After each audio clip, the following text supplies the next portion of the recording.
राधे राधे। इस वीडियो में हमारे श्रीमद् भागवत गीता का अध्याय 1 संपूर्ण होगा। श्लोक 37 में अर्जुन श्री कृष्ण से कहते हैं, यद अपते न पश्यन्ति लोभ उपहत चेतस कुल क्षय कृतम दोषम मित्रद्रोह च पातकम कथम न ज्ञेतम अस्माभिः पापम अस्मात् निर्वृतम कुल क्षय कृतम दोषम प्रशयदि जनार्दना। आपका शत्रु चाहे किसी भी प्रकार का व्यवहार करने के लिए तैयार हो, लेकिन आप जानते हैं कि किसी का बुरा करना, किसी का अनुचित करना गलत है और वो नहीं करना चाहिए। इन दो श्लोकों में अर्जुन ने अपनी इसी दुविधा को बताया है।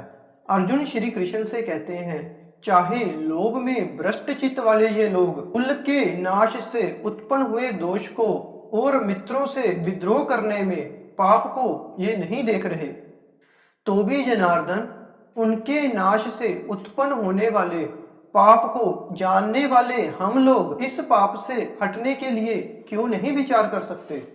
हे जनार्दन, दुश्मन गलत कर रहा है, वह नहीं समझ रहा, लेकिन हम तो ये समझते हैं ना।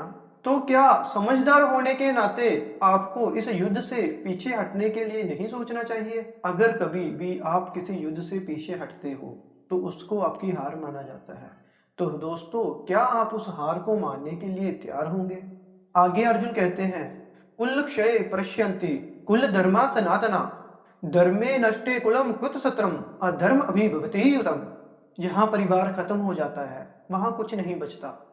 कुल के नाश का मतलब है सब कुछ खत्म हो जाना।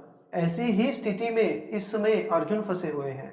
वह कहते हैं, हे जनार्दन, कुल का नाश होने से सनातन कुल धर्म नष्ट हो जाते हैं और धर्म के नाश होने से संपूर्ण कुल में पाप भी बहुत फैल जाता है।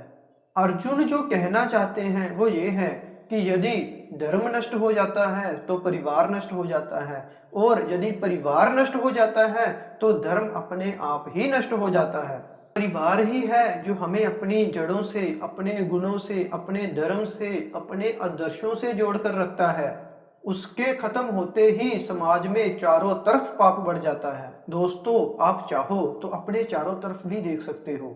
जहां परिवार का सम्मान नहीं होता वहां किसी भी चीज का सम्मान नहीं होता, और ऐसा समाज पतन की ओर ही जाता है।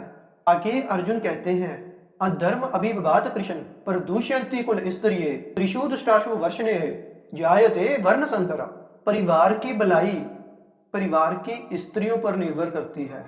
अगर कोई मकान, घर बनता है तो परिवार की स्त्रियों की मदद और सहयोग से ही बनता है। जिस घर में महिला नहीं होती तो कहते हैं उस घर का कोई भविष्य नहीं है, और अगर यही महिलाएं करप्ट और दूषित हो जाएं तो उस घर का क्या भविष्य होगा।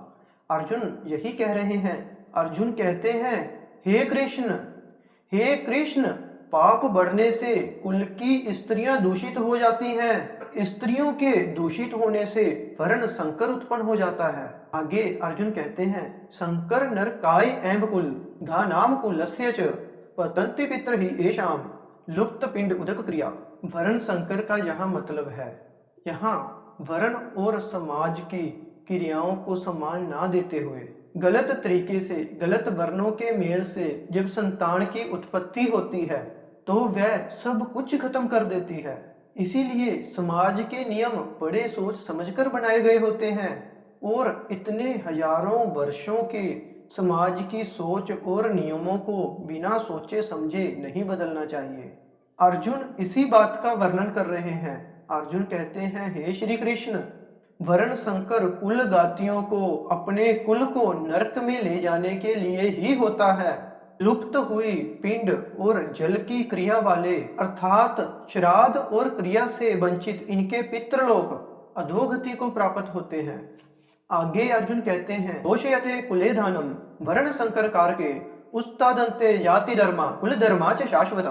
अर्जुन ने कहा, इन वर्ण संकर कारक दोषों से कुल घातियों के सनातन धर्म और कुल जाति के धर्म नष्ट हो जाते हैं। यहाँ वर्ण संकर होता है, वहां धर्म का नाश निश्चित है। वर्ण संकर की वजह से, जैसा कि अर्जुन ने बताया, कुल के धर्म का नाश होता है और जाति और धर्म का भी नाश होता है। जब भी कोई अपने धर्म का पालन नहीं करेगा, अपने कर्तव्यों का निर्वाह नहीं करेगा और समाज मनमानी करके अगर कोई नियम नहीं मानेगा तो समाज समाज कैसे रहेगा।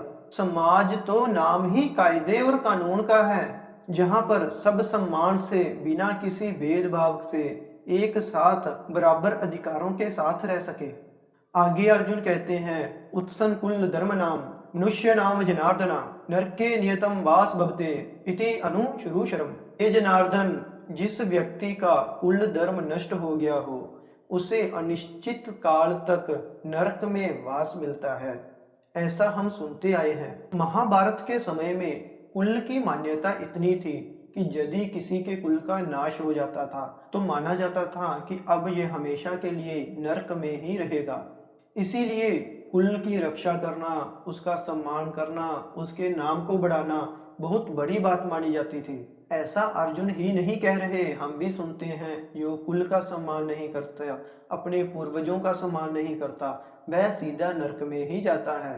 इस बात को आप ऐसा भी मान सकते हो, जिस जगह पर धर्म नहीं होता, सम्मान नहीं होता, आपस में प्रेम नहीं होता, वह जगह नरक के समान ही होती है।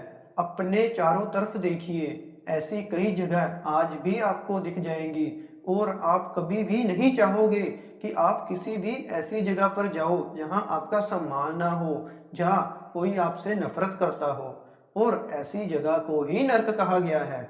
आगे अर्जुन कहते हैं, अहो भाव महत पापम कृतम वैवसिता वयम यत् राज्य सुख लोभेन हतम सब जन्म उचता। इस श्लोक में अर्जुन स्वयं को दोष दे रहे हैं।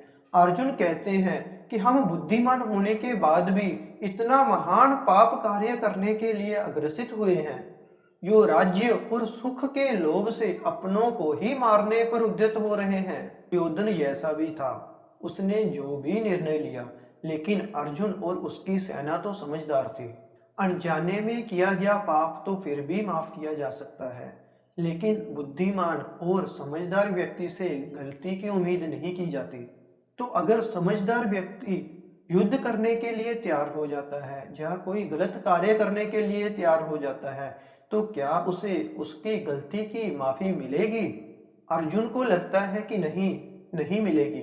इसीलिए आगे अर्जुन कहते हैं, यदि मम अप्रतीकारम शस्त्रम शस्त्र पान्य धृतराष्ट्र रणे हन्यु तत्मे क्षेम तरम भवते। एक बार आंखें बंद करके किसी अपने के बारे में सोचिए जो आपको बहुत ही ज्यादा पसंद हो, या जिसकी गोद में आप स्वयं खेले हो, या वो व्यक्ति जो आपकी गोद में कभी खेला हो, चाहे वह आपसे छोटा हो, चाहे वह आपसे बड़ा हो, लेकिन जिससे आप स्नेह करते थे या करते हो, क्या आप उसे कभी मार पाएंगे? इससे अच्छा तो आपको लगेगा कि उसके हाथों आप स्वयं ही मर जाएं। यही बात अर्जुन भी कहते हैं। अर्जुन श्री कृष्ण से कहते हैं, हे श्री कृष्ण, यदि मुझ निशस्त्र को धृतराष्ट्र के ये पुत्र मार भी डाले तो मेरा मरना भी अधिक कल्याणकारी ही होगा। अर्जुन के ये सभी वचन धृतराष्ट्र को ज्यों के त्यों सुनाने के बाद आगे संजय धृतराष्ट्र को कहते हैं, एवं उक्तवा अर्जुन संख्य रथ उपस्थे विशत विसर्ज्य शरम चाप सोच स्विदम मानस।